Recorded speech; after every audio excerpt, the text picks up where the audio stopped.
So, big news to all you Monty lovers out there. After going through an investigation by Quickstack, aka Rewin, we can only conclude that Monty did the chest damage due to the 4 strokes of claw marking in the greenish paint left behind.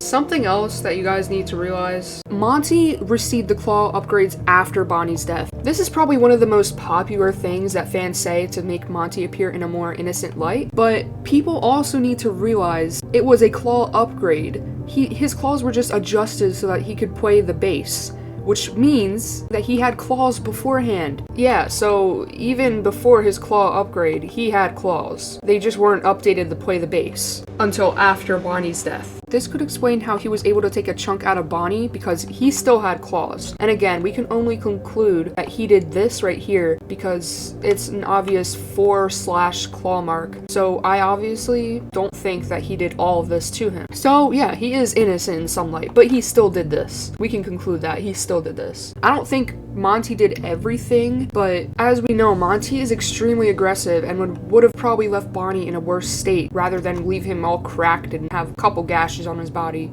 He would have torn him completely apart, you know. But these findings do include the fact Monty only did the chest damage, which does still make Monty in a bad light, you know. After further analyzing Bonnie and the state he was in, we can only conclude that Bonnie was clearly open for parts, as some of the missing parts of his endoskeleton are actually found within Burn Trap. There appears to be some spots of his body that were stepped on, and there's a gash in his head by a bowling ball, and it must have been a human, as Monty would have gone all out and destroyed his entire body. Which leads me on to the motive and damage. This was most likely done by multiple beings / an animatronic and human, maybe Vanny and Monty. But my question is, why would they do this to him, and why would they leave Bonnie in this sort of state? He appears to be in some sort of safe mode, just like how Freddy looks like in the trash can of Monty Golf. He is unable to communicate or move, and he also seems to be in some sort of torturous mode because we hear babies crying with the pat-pat bots.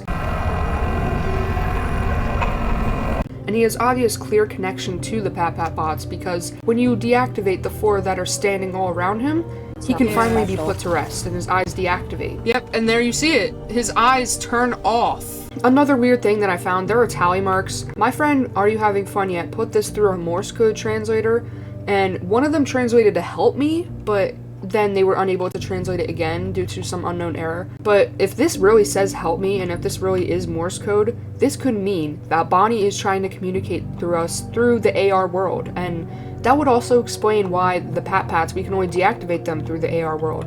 So this has clear connection. The pat-pats and the AR world, and the tally marks being only in the AR world. There are some out here. You can screenshot this if you want, or count all the tally marks. Maybe it's a code. We have no idea, but it's just in such an odd area, as you can see. Like, it doesn't look like it spells out anything. It's just an unknown thing. Another thing I discussed in my last video, Monty definitely appears jealous of Freddy in the Monty Golf minigame. As you can see, Freddy is in the trash and Monty is taking the lead role. But our question is, if he really was jealous of getting the lead role, why didn't he just destroy Freddy instead of Bonnie? Unless prototype Freddy was the one Monty attacked.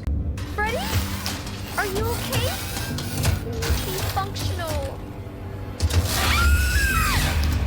And that could explain all the damage to him, but who knows? It just appears Monty also attacked prototype Freddy in some way. Who knows though? It could also just be because of the Princess Quest ending or a mix of the Vanny ending, who knows? Within the Monty ride, Freddy is also seen in the dark and the light isn't shown to him much, and this could also be showing a dislike between the two, you know, Monty disliking Freddy. Also, one more thing I want to mention, this room right here kind of seems like it was in a rush. Like, see all these boxes and stuff and all this stuff right here. It seems like the Fazbear staff were in a rush to move all of Bonnie's items into this room after he got decommissioned so that they can make Bonnie's green room into Monty's green room. But yeah, that's all we have for the investigation for part 1. Be sure to come back for part 2. I'm not sure when I'm gonna post it, but yeah, credits to Rewin/Quickstack for all the information I got in this video. Their Reddit investigation has helped a lot, and I've talked to them a lot, and we've discussed a few things that are pretty interesting, and I'm really grateful that they're letting me use their findings in this video. So everyone check them out on Reddit. Be sure to let me know what other discoveries you guys find, and what other videos you want me to make. But yeah, that's all. Goodbye.